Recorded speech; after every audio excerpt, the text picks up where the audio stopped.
Hi, everybody. As you join, um, please feel free to remain on mute so we can keep this going. I'll ask to direct everybody to use the chat function for your questions. I was going to give folks another minute or two to join. So thank you for your patience and good afternoon, and welcome to the question and answer session on the new faculty awards for 2021 with California Sea Grant. I'm hoping everyone can hear me okay. If you can, please just send a note in the chat maybe. That's going to be the primary way we're going to use to answer some questions today. Great. Thank you, Joshua.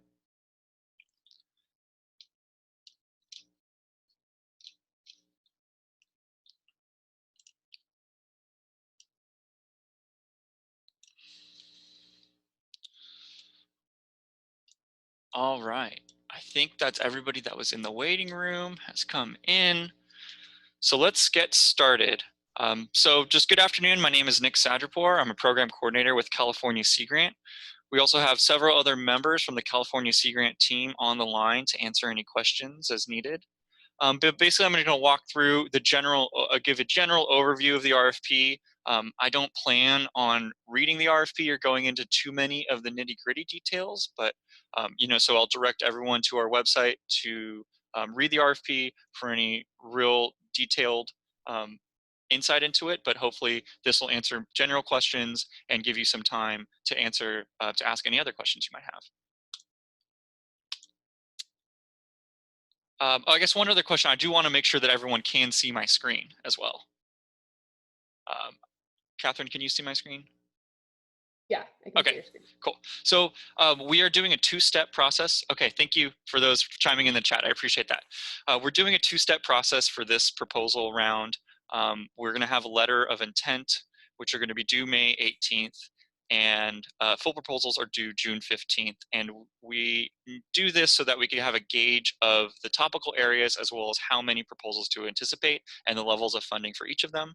So you must submit a letter of intent to be eligible to submit a full proposal. So I encourage you all to think about what you're proposing, to draft that up and submit a letter of intent so that you are eligible to submit a full proposal. Looking later down in the timeline, we then take the summer to review the proposals, and we'll respond back to applicants in October about the recommendations for funding, and then those projects will start next February in 2021, and these are one-year projects. So I think the most questions I've received about this call for proposals has been around eligibility. So we'll walk through this a little bit, and then I'll take some time to answer some questions. So we want to use this call for proposals as a catalyst for new faculty members to get a jump on a new research portfolio that they have as a first-time faculty member. So the eligibility is this: you must be this must be your first faculty position ever at a university in California, and this must be at the time of application. And the position must have started no later than January 1st, 2018.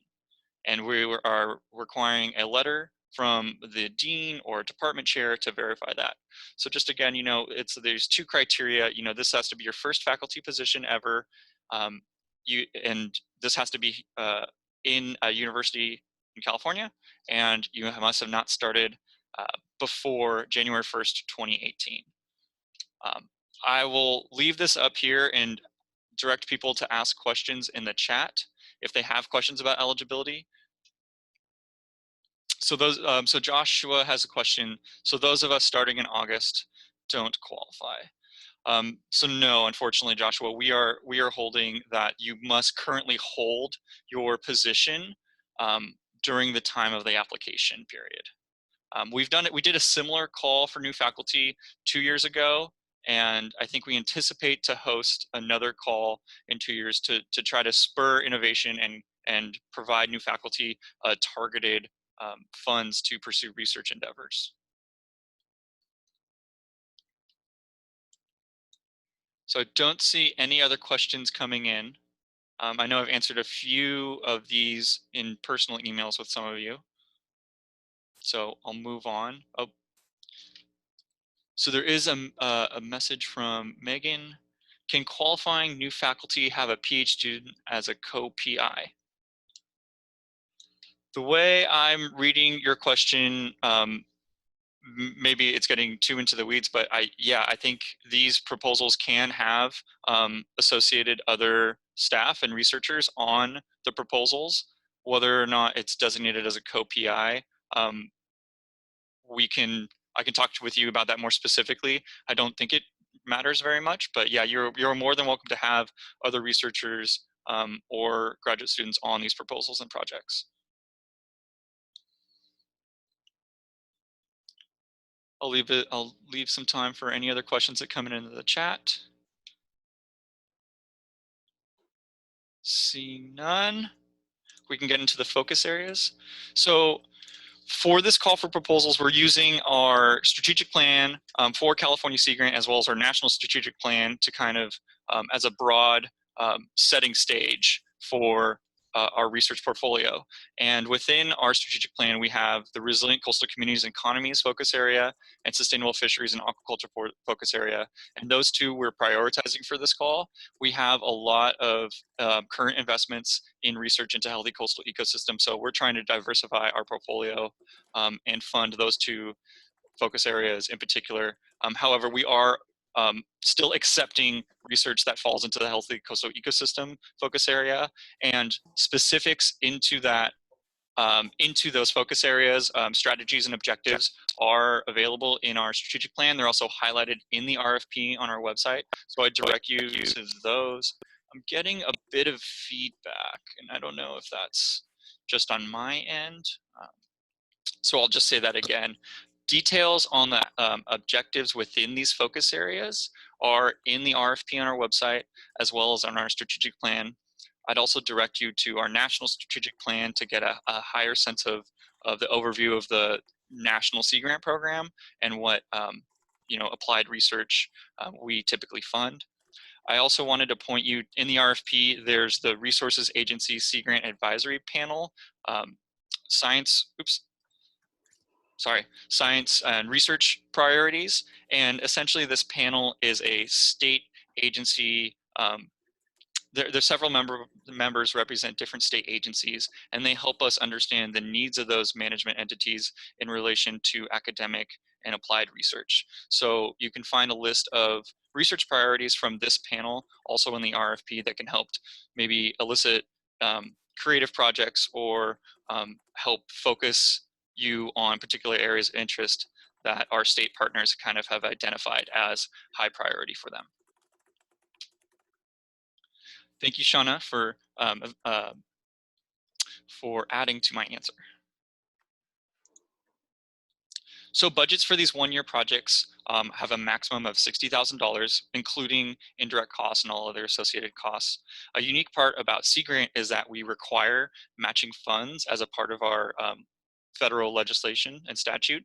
So we need to have a 50% match. So you can think of it as every $2 you receive from Sea Grant requires a $1 match from a non-federal source. And I know there are some questions that came in through emails about this. So, essentially you just need to have 50% of non-federal match to whatever you're requesting from us. And I did also want to highlight that we have a special partnership this year in collaboration with the CSU Council on Ocean Affairs, Science and Technology, CSU Coast. They have some funding and are willing to match specific CSU faculty projects through this program. So if you are a CSU faculty member and you meet the new faculty requirements, I'd encourage you to go to the CSU website to find further information. And again, this is all detailed in our RFP as well. Oh, I see a question of matching funds from Kiva. Do matching funds need to be used during the year as well, or could matching funds be used for salary outside the 1 year?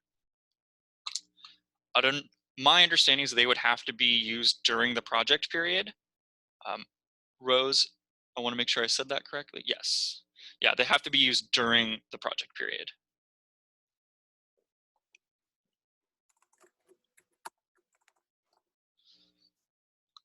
I'll leave it for just a sec. Okay, thank you. I don't see any other questions on budget. So I'm about to move into kind of just like the nuts and bolts and some of the process of submitting an application. So the letters of intent, again, due May 18th, 2020 at 5 p.m. Pacific time, is pretty basic, straightforward. It's a 2-page limit. Um, just contact who's applying, what you're looking to do, a brief title, what is your approach, what is the focus area, what are the goals, objectives you hope to get from the work, and the approximate funding you're looking to request, as well as if you already know your matching fund source, it would be great to kind of just highlight or provide that information as well. And again, this is just to kind of gauge what sort of proposals we're going to get from the community and sort of help us understand what full proposals we might see down the line to help us set up the review process. I also want to explain the submission process. So we use an online grant platform called EC Grant. That link is on this PowerPoint, and you'll find it on our RFP and on our website. It's pretty straightforward once you get into it. I will say some people do have issues registering. So I'm going to highly encourage you, if you've not used this platform before, to do that before May 18th. Again, it's not that complicated. It's like making a profile for any other system, but this helps track all of your proposals that you might submit through California Sea Grant. And so you only have to register it once, but if you apply to this RFP, or if there's future RFPs that you're interested in applying to, all of your information is saved, so you can come back and you might not have to upload. You can update your CV and have it on file so that it's quick and easy for other proposals you choose to apply to. And so once you register, and again, I encourage you to do that before the deadline date, you'll find, requests for proposals in the little banner in the top. There's a little drop down, and there'll be a 2020 new faculty pre-proposal. And that pre-proposal is the letter of intent. And you're just going to click add proposal, and it'll take you through a step-by-step process of providing all the documents. Obviously, for the letter of intent, it's quite simple. But there will be a similar process for full proposals. And at that stage, I can provide further guidance to you. Or if you have any issues with EC Grant, please feel free to contact me and I can walk you through that. The full proposals is pretty standard with many research solicitations. Basic information from title page to the narrative, budgets, matching funds, current pending support, and any letters of support. And then we have a data management plan, environmental compliance questionnaire that is mandatory for us to include. So again, all this information is detailed on the RFP on our website. And after we get through the LOI process, if you have any questions about submitting your proposal or any of these individual components of the proposal, please feel free to reach out to me and I can help you clarify any of those. I see a question from Hassan. Can co-PIs or other project senior personnel be outside of California? That is a good question, and Rose just already responded. Thank you so much, Rose. Yes. But again, the main PI, the main new faculty member, must be at a university in California. So I know this is very quick. I'm hoping to answer any more questions that people have, but I wanted to give some recommendations. Again, just read the RFP thoroughly. If you do have questions, feel free to reach out to me. My email is nsadrpour@ucsd.edu, and you can find it on the RFP. But again, most of all the information that you would need is in the RFP on our website. I'd also encourage you to read through our topical focus areas and look into our extension staff who are doing research around California in a variety of topics. And if you have interest or need any help accessing stakeholders in those focus areas, I think they'd be more than happy to talk with you and understand your research priorities going forward. So with that, I know this is pretty quick. Just want to give you an overview. The RFP is on our website. It's all the information is detailed through there. Any specific questions you guys have now, if you want to, I'd be open to taking them right now. Please, you can use the chat. I think many of the questions have been answered, but I just want to leave this time too for those who still have questions to ask them. And if not, I'll direct you to the website. I think We're excited about this program. Uh, it's exciting to kind of use this unique funding source to fund new faculty specifically. I can share the PowerPoint from the video session today. Yes, Ali. It is being recorded, so I can put that on our website. Yes, and Shauna wants to highlight some aspects of the RASGAP. And again, that's our Resources Agency Sea Grant Advisory Panel. And Shauna, I believe you are unmuted. And it looks like you just, okay, yeah. Good afternoon. Thank you so much for attending and participating in the Q&A. So we went through the RASGAP very, very quickly, but we wanted to highlight for you that there is actually some questions and detailed research needs that members of the RASGAP panel representing various sectors, but most specifically agencies, that manage and have purview over coast and marine environments in California have taken the time to provide some specific ideas and questions that they would benefit from the research that is being conducted by the community in California. So again, this is not mandatory, but it's for those of you that would like to have a more outcome-driven or management-relevant research projects. This is where you can really review some ideas and the needs that the agencies have to manage and manage the coastal and marine resources in California. So it's in the website, or it's in our part of the RFP. There's actually a link. So and I just put it in the chat, Shauna. Okay, perfect. So sometimes when reading through the focus areas, you might skip that. So I just wanted to highlight for those of you who are participating that there is this document, and it's organized under the Ocean Protection Council larger strategic plan. So there's focus areas are that of the Ocean Protection Council, but the individual agencies have taken time to highlight.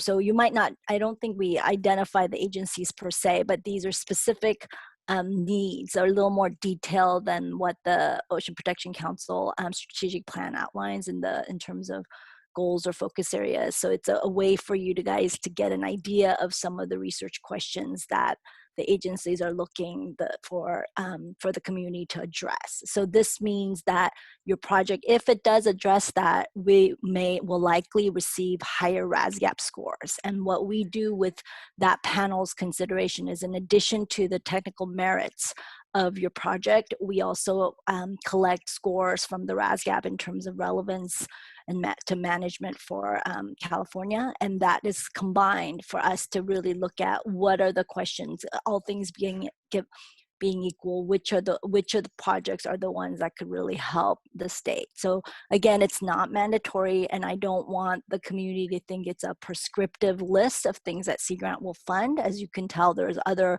plans that we link to other focus areas we have priorities over, but it is one I think it might be worth for you to look at, especially those of you new to California.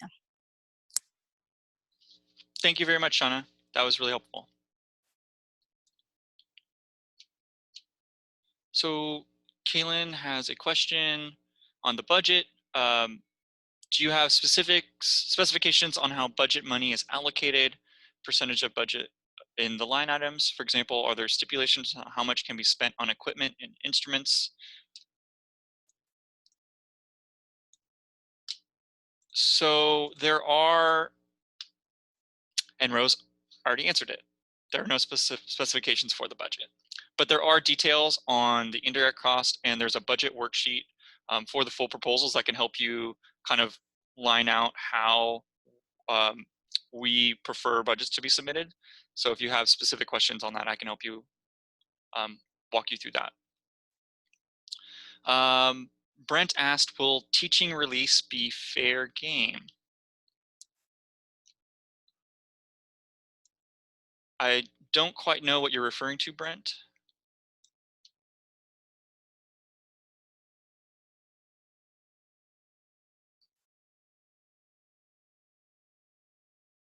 Oh, if you, I see, for buyout for the match requirement. And yes, Shauna, thank you, Shauna.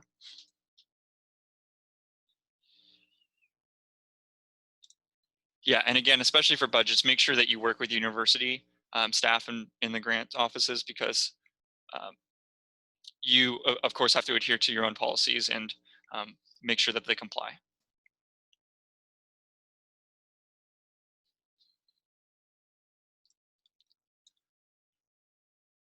Are there any other questions?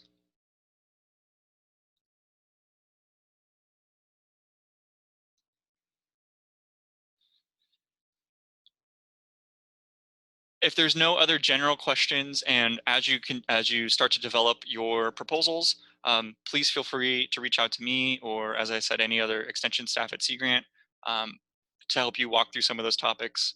And I would again encourage you, as Shauna pointed out, to review the RASGAP's research priorities, as well as our own strategic plan and research priorities, to help you give a sense of what we're looking to support and fund through our program.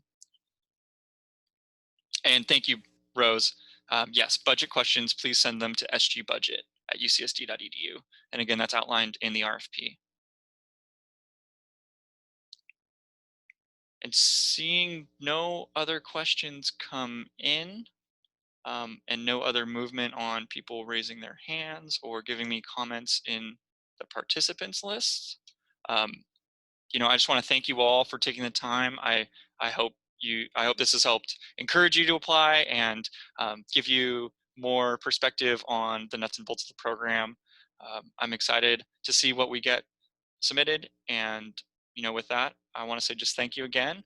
Thank you to my team. Thank you, Rose. Thank you, Shauna. Thank you, Catherine, for helping support. And I hope everyone's doing well and dealing with this very strange and uncertain time. And please reach out to me if you have any additional questions. Thank you and have a wonderful day. I'm going to end the presentation now.